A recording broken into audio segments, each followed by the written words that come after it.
Welcome back friends, ये हमारी video number 6 class 9th information technology यानी कि आईटी के लिए।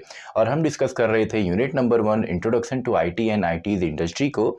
और इस वीडियो सीरीज़ की प्रीवियस वीडियो में हम डिस्कस कर रहे थे आईटी एप्लीकेशंस को। तो इस वीडियो में भी हम सेम टॉपिक को यहाँ पे कंटिन्यू करेंगे और हम देखेंगे कि आईटी के और कौन कौन से सेक्टर्स में एप्लीकेशंस होती हैं।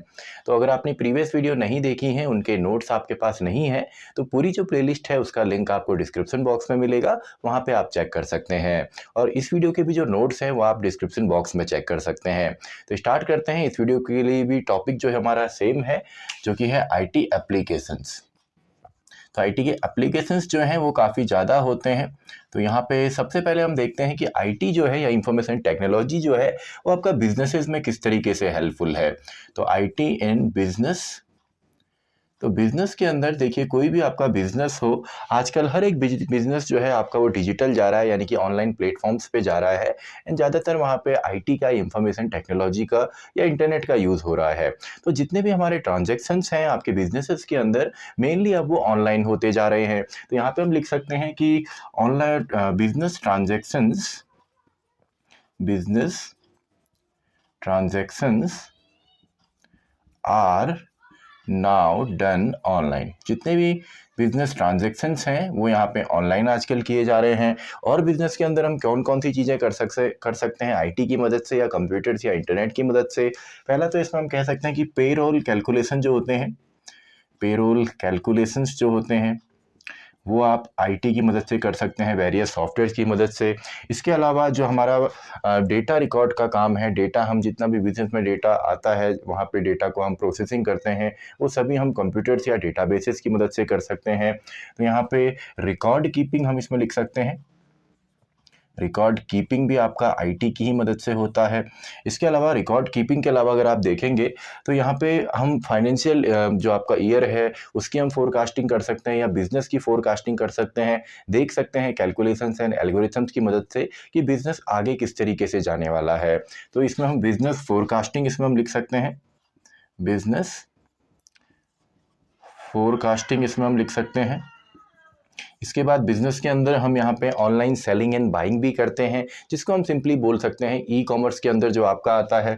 तो इसमें हम बोल सकते हैं कि ऑनलाइन या डिजिटली बाई हम कर सकते हैं, बाइंग एंड सेलिंग हम यहाँ पे कर सकते हैं।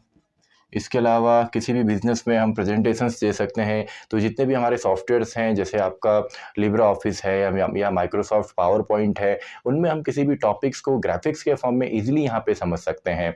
तो इसमें हम बोल सकते हैं प्रेजेंटेशंस हो गए, प्रेजेंटेशंस हमारी हैं। इसके अलावा स्प्रेडशीट्स हमारी हैं, स्प्रेडशीट्स ETC इसको मैं कर देता हूँ। ये सभी हमारे यहाँ पे बिजनेस के अंदर यूज़ होता है। इसके अलावा अगर हम बात करें, बिजनेस में तो काफ़ी सारा है। बिजनेस में आपके 2-3 पॉइंट अगर आपको आते हैं तो एग्जाम में आपसे 2 या 3 पॉइंट पूछे जाते हैं। इनमें से कोई भी पॉइंट या अपने पॉइंट आप बना के यहाँ पे लिख सकते हैं। नेक्स्ट हम यहाँ पे देखते हैं आईटी इन बैंकिंग। तो देखिए, बैंकिंग सेक्टर को आईटी ने काफ़ी ज़्यादा यहाँ पे चेंज किया है। पहले आपने देखा होगा कि हमको फिजिकली बैंक में जाना पड़ता था किसी भी काम के लिए, लेकिन आजकल हर काम आप एप्लीकेशंस के थ्रू या ऑनलाइन बैंकिंग के थ्रू या बैंकिंग वेबसाइट्स के थ्रू, जो आपका किसी भी बैंक की वेबसाइट है ऑफिशियल, उस पर आप जाके अपने जितने भी ट्रांजेक्शन्स हैं उनको आप कर सकते हैं। आप अपना करंट बैलेंस चेक कर सकते हैं ऑनलाइन, आपको बैंक जाने की ज़रूरत नहीं है।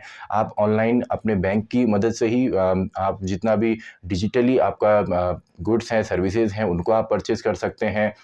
और एटीएम्स हैं आपके पास, तो एटीएम्स की मदद से आप कहीं भी और कभी भी अपने जो आपका मनी है उसको आप विड्रॉ कर सकते हैं, आप मनी को रख सकते हैं। यानी कि बैंकिंग में काफ़ी ज़्यादा यहाँ पे चेंज आया है बेसिकली आईटी की मदद से।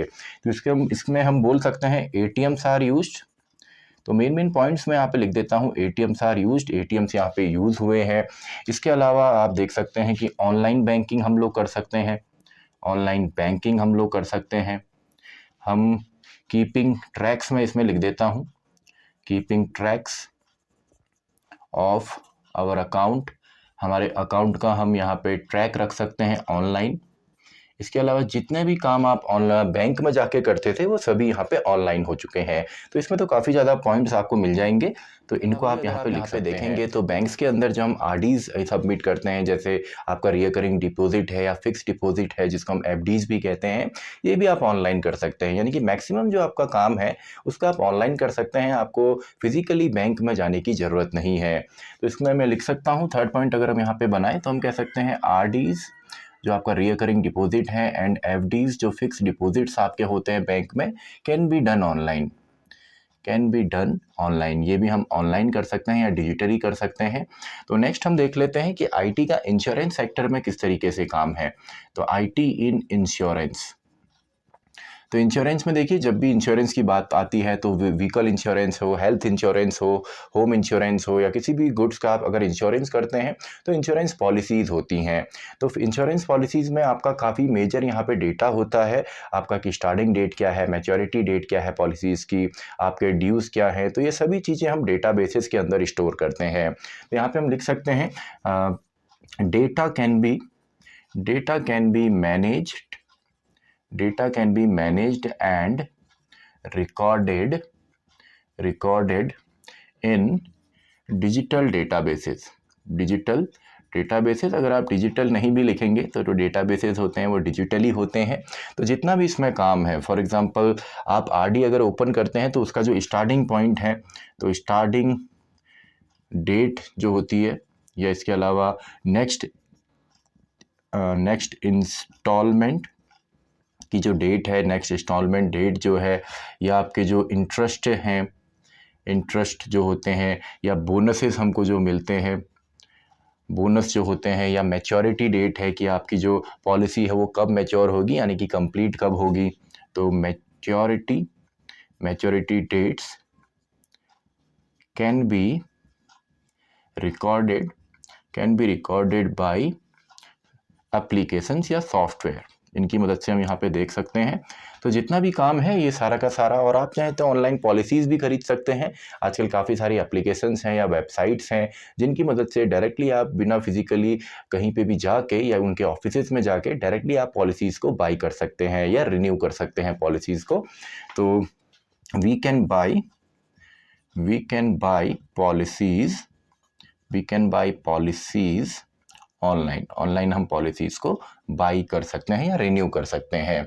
तो कुछ और स्पेस है इसमें भी हम देख लेते हैं कि आपका आईटी हमने देखा यहाँ पे इंश्योरेंस के अंदर कैसा है, बिजनेस कैसा है, बैंकिंग के अंदर कैसा है, और इसके अलावा अगर आप देखेंगे आईटी की क्या फ़ायदे हैं आपका मार्केटिंग के अंदर। तो मार्केटिंग की अगर हम बात करें कि मार्केटिंग आपका डायरेक्टली बिजनेस से ही रिलेटेड है, मार्केटिंग मेनली सेल्स को यहाँ पे बढ़ाता है। मार्केटिंग के अंदर आईटी का क्या रोल है, तो मार्केटिंग होती क्या है कि मार्केट की आपका सर्वे करना कि कस्टमर कहाँ से आएंगे, हमारा परफेक्ट कस्टमर क्या है, कितना किसी एरिया में पोटेंशियल है सेल्स को ले जाने की, तो ये सभी चीज़ें मार्केटिंग से पॉसिबल है। यानी कि मेनली मार्केटिंग में आपका एडवर्टीजमेंट आता है, एड्स आते हैं, और आईटी यहाँ पे मेजर रोल प्ले करती है। जैसे कि अगर आपका कोई भी आपने एडवर्टीजमेंट देना है तो उसमें आप कर सकते हैं यूज़फुल, उसको आप बना सकते हैं मेनली कंप्यूटर ग्राफिक्स का इस्तेमाल करके, एनिमेशन का इस्तेमाल करके, मल्टीमीडिया का इस्तेमाल करके। तो इसमें हम बोल सकते हैं वी यूज ग्राफिक्स हम यहाँ पे यूज करेंगे। इसके अलावा एनिमेशन आप देखेंगे कि आजकल काफ़ी यूज हो रहा है, एनिमेशन है, मल्टीमीडिया है। Multimedia can be used for